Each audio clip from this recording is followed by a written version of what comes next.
Good morning, Carla, at maraming salamat. Mula dito sa Pag-asa Weather and Flood Forecasting Center, atin na ngayong silipin ang lagay ng panahon ngayong umaga ng Biyernes. Tama kayo dyan, no? May isang namuon na typhoon dito sa may silangang bahagi ng Philippine Area of Responsibility. At para magbigay ng iba pang impormasyon tungkol dyan, ating mga kasama ngayong umaga, si Pag-asa Weather Forecaster Glyza Esculia. Magandang umaga sa inyo, Ms. Glyza. Magandang umaga rin sa iyo, Earl, at sa lahat ng nanonood ng Panahon TV at Good Morning Boss. Yun nga, Ms. Glyza, simulan po natin itong ating katanungan sa pamamagitan nitong pagsilip natin dito sa typhoon na si Matmo na internationally known dito sa ating silangang bahagi ng Philippine Area of Responsibility. Asa na po ba ang weather disturbance na ito ngayon? Gaano pa ba ito kalakas? At ano po ba ang expected time kung ito ay papasok ba dito sa ating bansa? Tama ka dyan, Earl. Meron nga tayong minomonitor na isang bagyo sa labas ng Philippine Area of Responsibility. Huli itong namataan sa layong 1,000 km silangan po ng Northern Mindanao. Taglay nito ngayon ang lakas na hangin na 65 km per hour malapit sa gitna at pagbugsong aabot naman hanggang 80 km per hour.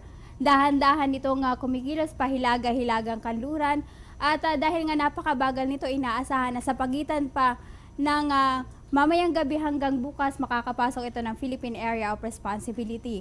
At ito nga ay may international name ngayon na Tropical Storm Matmo. Ibig sabihin po ay contributed name by the United States of America. Ang ibig sabihin po ay heavy rain o malakas na ulan.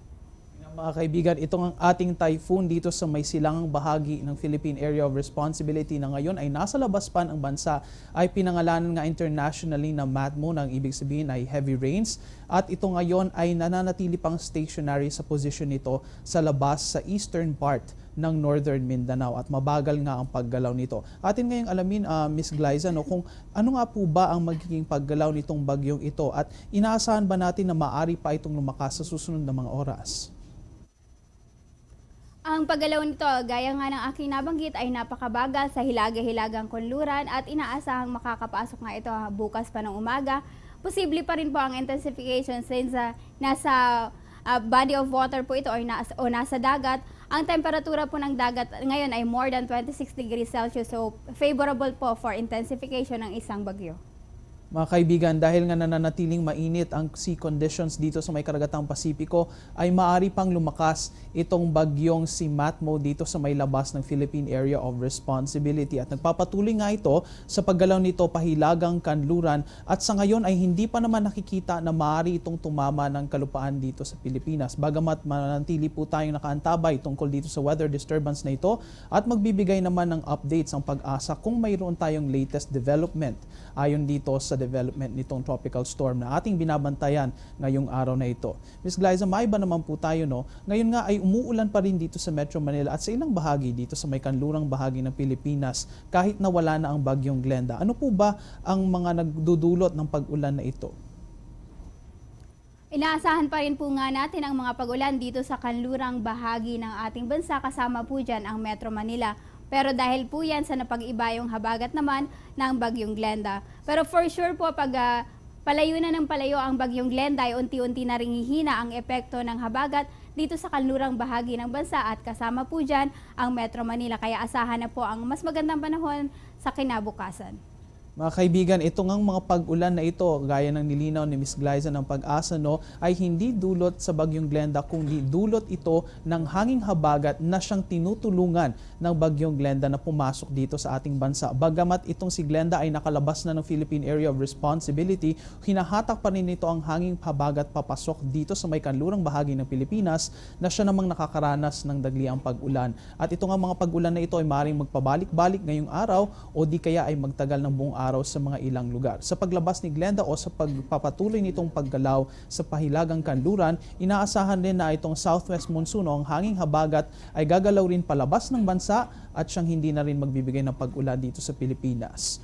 Ms. Glyza, ngayon ng araw na ito ay malakas rin ang ating mga alon at medyo malakas ang hangin dyan sa may kanlurang bahagi ng bansa. Maaari niyo po ba kaming bigyan impormasyon tungkol dito sa gale warning dyan na inilabas ng Pag-asa?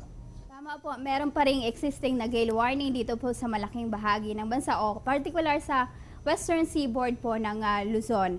Kaya naman po bawal pa rin pumalaot dito po sa western coast ng Ilocos Norte, Ilocos Sur, La Union, Pangasinan, Zambales at Bataan, Metro Manila, Western Coast ng Cavite, Batangas, Occidental Mindoro at yung Western Coast po ng Palawan area. Kaya po yung ating mga kababayang pumapalaot o naghahanap buhay sa bahagi niya ng karagatan, huwag po muna silang maglayag dahil mataas pa rin po ang mga alon at lubha pa po nga mapanganib nga ang pagpapalaot magpasa hanggang ngayon. Abangan na lang po natin kung ililift na po ng Pag-asa ang gale warning, pero inaasahan po natin yan sa loob ng 2 hanggang 3 araw. Mga kaibigan, napakalinaw naman po na ipinawaliwanag sa atin ni Pag-asa Weather Forecaster Ms. Glyza, no, na ito ngang ating gale warning ay nakataas pa rin dyan sa may kanlurang bahagi ng Luzon. At ang malaking bahagi nga ng karagatan ngayon ay magiging napakaalon hanggang sa napakaalon ang seafaring conditions. Kaya kung kayo po man ay naghahanap buhay nga dyan sa may kanlurang bahagi ng karagatan, ay kung maaari ay pagbukas na lamang o di kaya ay hintayin na lamang ang anunsyo ng Pag-asa kung kailan na mawawala ang gale warning nito. Asahan po natin na magiging napakaalon ng seafaring conditions at magiging malakas din ang pagbugso ng hangin dyan sa may parting iyan ng karagatan. Ms. Glyza, last question, ano po ba ang inaasahan nating panahon ngayong araw na ito ng Biyernes? Para po sa ating mga kababayan, ito po ang lagay naman ng panahon. Southwest monsoon pa rin ang nakakaapekto dito sa kanlurang bahagi ng Luzon. Kaya asahan po dito po sa Metro Manila, Central Luzon, Calabarzon, at dito po sa lalawigan po ng Mindoro at Palawan ay asahan pa rin po ang paminsan-minsang mga pag-ulan. During the southwest monsoon, asahan po na mas frequent po yung mga pag-ulan during early morning at meron po sa mid-morning at pagkatapos po meron po nga dito po sa early afternoon. Kaya magdarib pa rin po ng mga pananggalang sa ulan, lalo na po yung nabanggit kong mga lugar. Idagdag ko lang Earl, dito po sa natitirang bahagi po ng bansa ay asahang magiging maaliwalas naman ang panahon. Localized thunderstorm lamang sa bandang hapon o gabi ang dapat asahan. Mga kaibigan, yan nga, no, mananatili pong maulan ang panahon dito sa may kanlurang bahagi ng Pilipinas, partikular dito sa may Metro Manila, sa may Calabarzon, sa may Palawan, pati na rin sa Mindoro at sa ilang bahagi ng Central Luzon ay makakaranas tayo ng occasional rains o paminsan-minsang pag-ulan ngayong araw na ito na maaaring magpabalik-balik sa umaga at hapon na magiging light to moderate lamang ang lakas. Dito naman sa may malaking bahagi ng bansa, sa nalalabing bahagi ng Luzon, sa buong Kabisayaan, pati na rin dito sa Mindanao, asahan naman natin ang fair conditions for weather. Magkakaroon lamang po tayo ng partly cloudy to cloudy skies, still with isolated cases ng rain showers at thunderstorms lalo na sa hapon at sa gabi. Maraming salamat po Ms. Glyza sa lahat ng impormasyon na inyong ibinahagi sa amin ngayong araw na ito. Kami magbabalik matapos ang isang paalala.